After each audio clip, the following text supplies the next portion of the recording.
Hi, this is video 2, and hopefully you've listened to the first one and you understand of how we create cravings. So maybe you're in a bit of a state at the moment. Ideally, if you listen to this before you get into a state, because again, we learn by repetition, and maybe your brain is going, oh, I want to go and get some, I want to go and get some. So to calm the brain down, the first thing we want to do is just close your eyes, and we're going to do 10 deep breaths. But before we do, let's scale it 0 to 10, with 10 being I almost want to go out the door and get some, or I want to order from the dealer. So if it's a 9 out of 10 or a 10 out of 10, that's fine. And now with your eyes closed, I want you to breathe deeply in, hold, and then exhale. And as you breathe in again, imagine you're filling up a balloon in your tummy and you're holding it before releasing it. And continue to breathe that way. In, hold, and then letting it go. In fact, breathing the way a smoker does. As you continue to breathe in, hold, and release. See, smokers don't realize the first time they had a cigarette, their body didn't go, this is wonderful. It was, what are you doing? But they learned to map over the deep breathing of holding and then releasing. And what this does is starts to elicit the relaxation response. And now, rather than just holding and releasing, maybe slow it down a little bit more. In, hold, and exhale. And as you continue to breathe in that way, I want you to notice inside your mind that you have a dashboard there. And the dashboard is like the TV in your mind, where if you've got those thoughts of, oh, I want to go and get some, I want to go and get some, I want to go and get some, just turn the volume down. In fact, we've got more dials here that we can actually change that thought to sound like a cartoon character. Maybe like Sylvester the cat with a lisp. I want to go get some. I need to get some. I'm desperate to get some. I need to call my dealer now because I'm desperate for some cocaine. I need to call my dealer. And just notice, out of curiosity, has the number gone down from 9 or 10 out of 10 craving? Has it gone down to an 8 or less? So let's notice, what are you picturing in mind?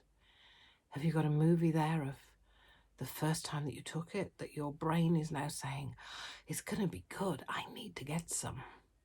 And you can see how good it is because it was the first time.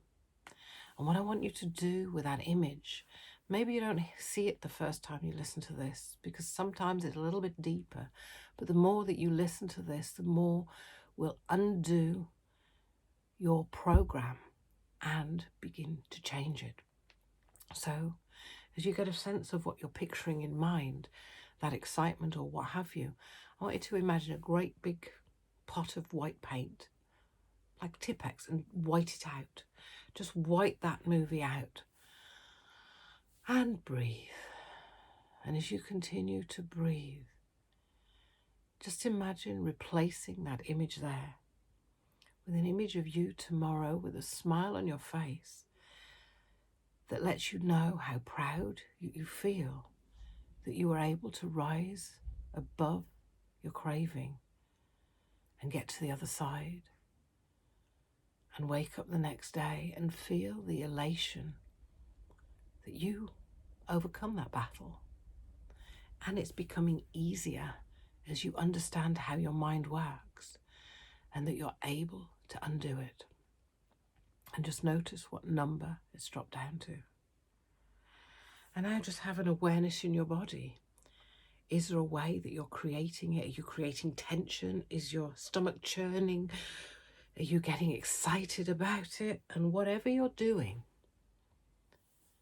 this may take a little bit of time, but think about what is the opposite. You know, when I work with people in a panicky state, I get them to give that churny feeling a colour. and then change the colour. And if that feeling is spinning in one direction, I get them to spin it in the opposite direction.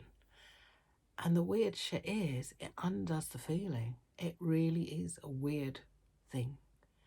And you may not get the experience of that the first time that you listen to this. But the more that you listen to it, either when you have a craving or not, you begin to build the owner's manual for your brain so that you can undo those feelings. If you've got tension in here that's saying, I've got to get it, I've got to get it, imagine that tension is like knots of tight rope. And then imagine that that rope is made from spaghetti and it's slippy in the tomato sauce. And it's just undoing the feeling. If you've got those butterflies in your tummy, let them out through your belly button. Let the tension go down into your feet and into the earth beneath you as you breathe in inspiration. And as you exhale that dark craving. And each inspiration is bringing in fresh light to dilute that craving and to dissolve it. To know that the cravings are called cravings and urges because they're urgent calls to action. If you can just get over the other side of that urge, instead of getting into a battle with that thought of saying to it, yeah, later, not now, later, I'm just going to listen to this. And now, whatever number you've got it down to, if it's 4 or if it's 5, I want you to repeat this video. So when you go back to the beginning, you start at 5 and you do those 10 deep breaths. And you refine whatever picture you have in mind. You refine whatever auditory is going on.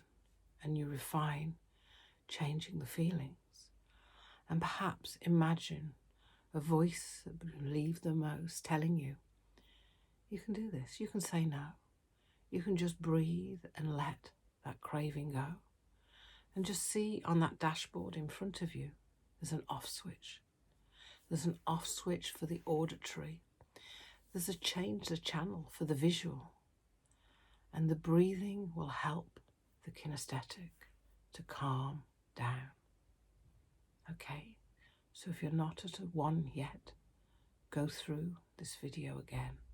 It will help you. And the more you listen, the more powerful it will be to set you free.